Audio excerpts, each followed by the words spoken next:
All right, we want to go live now to Florida International University in Miami. Authorities there providing an update on the bridge collapse. Let's just listen in now and hear what they're saying. We received a call for a collapsed bridge. Our units responded to find 8 trapped vehicles under the bridge. At this time, we've transported 8 victims to hospitals. We have over 100 firefighters, technically trained TRT, technical rescue specialists, and our urban search and rescue team working on the area on the bridge to try to find viable victims. Thank you. Can you speak in Spanish, please? We'll do it after. The Spanish seconds. Okay. Good afternoon. I'm Major Chris Del Pietro of Fort Eye Patrol here in Miami. Just before 2 p.m. this afternoon, the Fort Eye Patrol was notified of a bridge collapse at this location, Southwest 8th Street and 109th Avenue.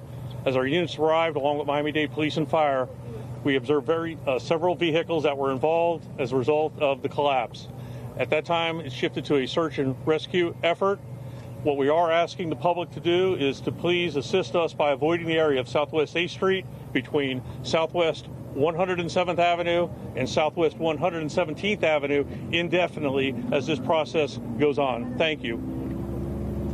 The numbers of exactly what happened in Miami are in Sweetwater, is the name of the town, are still in flux. Officials are saying there are multiple people that are dead, that 8 trapped vehicles were found, and that 8 victims have been sent to hospital. They went on to say that they are still, the search and rescue operation is still ongoing as they're trying to figure out if there are other victims, in their words, that are still viable. There are more than 100 police, fire, and rescue. I want to bring in Natasha Fatah, who's been watching along with us and joins me now.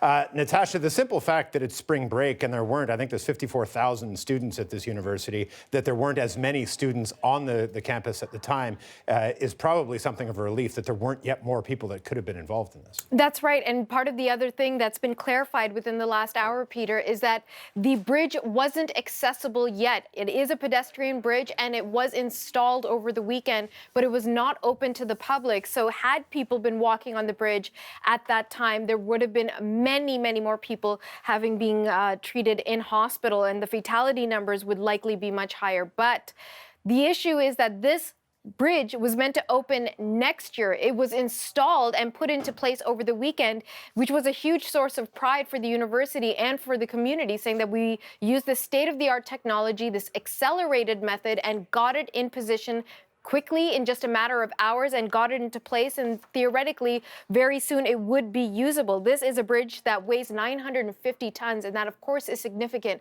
when you think about the impact of that weight on those cars. 8 vehicles confirmed by authorities. It spans about 174 feet, and it cost the city and the university and the state actually $14.2 million. The exact purpose was to make things safer for the students, because so many of those students live in Sweetwater, in that area, so they'd be able to walk over the traffic, get into their communities, not have to cross 7 lanes of traffic in a very busy intersection, a very busy area. But unfortunately, this has happened now. Now, the authorities are saying lots of misinformation is getting out there, and they're asking, of course, for the media to help them out with this.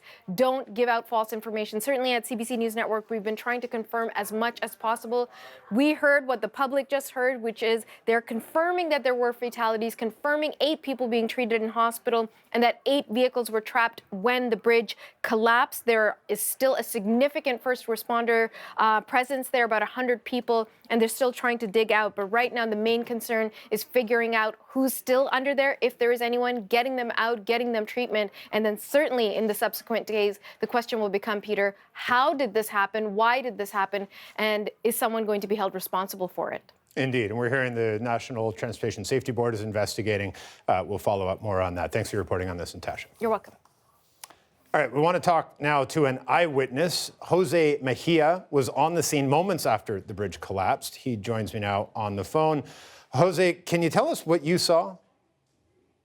Yes, I was enjoying coffee with the assistant chief of police and other city officials at the time, literally 300-400 feet away from the occurrence, the collapse of the bridge.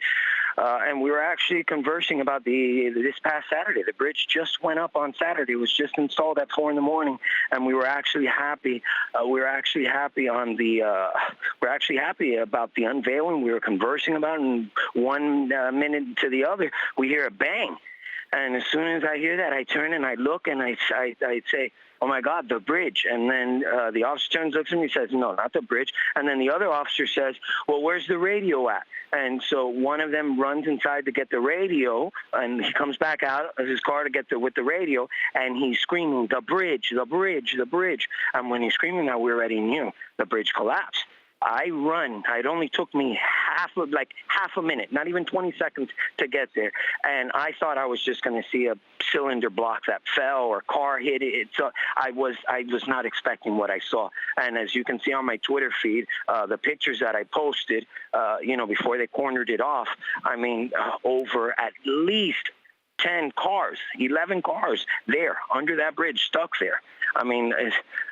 It was just very, very, very, very traumatic. This is something that was supposed to keep pedestrians safe. This was something that was built with safety in mind, and it has exactly done the opposite. It has failed us. It's failed both FIU and the city, and I think it's horrendous. I think it's a huge tragedy.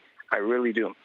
Indeed, and I can't imagine what it would have been like to be there so close to that. Are you still there? Can you give us a sense of what the scene looks like now? I am. I'm here right now. The scene is a lot of chaos. You have news media everywhere. We have perimeters. We basically have blocks closed off here. We have all of 8th Street closed. We have all of 7th Street, 6th Street, all of 5th Street.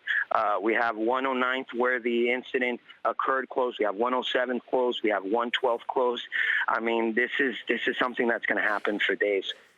The bodies that are going to be coming from under that bridge, unfortunately, is a lot. And we have even now a command center set up in our city where individuals, relatives of the victims, or people calling to inquire on the whereabouts of their family or friends or relatives can call, and we are there to assist them and help them.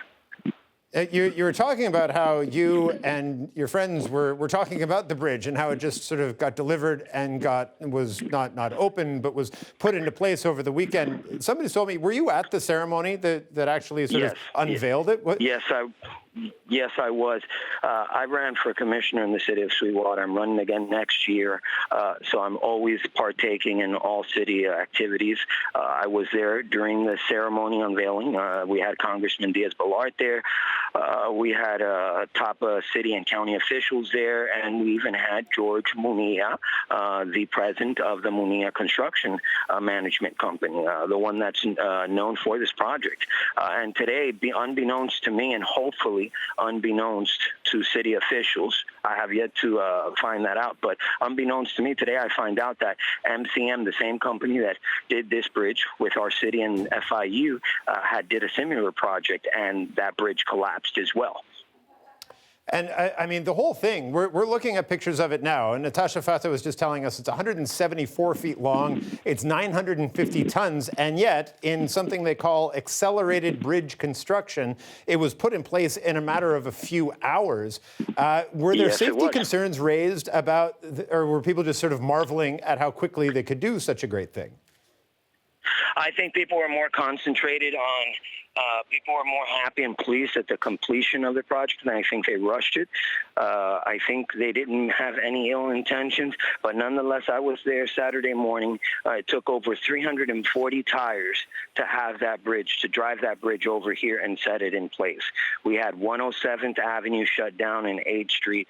Right, we're looking at live pictures. So you can't see them, but our viewers can see. We're looking at live pictures, or not live pictures, pictures of the bridge being installed in a time lapse from over the weekend. From my Twitter feed. Is that from your Twitter feed? So, it's a remarkable thing to watch unfold that they were able to get this in. The National Transportation Safety Board will now be investigating. One of the police officials say it will be the homicide department of his police that will be leading the investigation. Yes, Miami-Dade County. Miami-Dade County will have the homicide department leading the investigation into this. Who do you think needs to be held responsible for this? If I may comment, the reason why Miami-Dade homicide's taking over is because our city does not have a homicide department. The city of Sweetwater, right? Who's responsible for this? You have to question the mayor who is behind this. You have to question other sitting officials who are behind this, and then you have to question, did they know that MCM did a previous project, that same project had this same occurrence where a bridge collapsed? And if they knew, then why were we negligent in giving them that project? That's the question people need to ask right now. And next year, those same questions people are going to answer at the ballot. Listen, Jose, we're going to let you go, but I really do appreciate your insight and just being able to share this with us. Jose Mejia, an eyewitness, joining us on the phone from Sweetwater.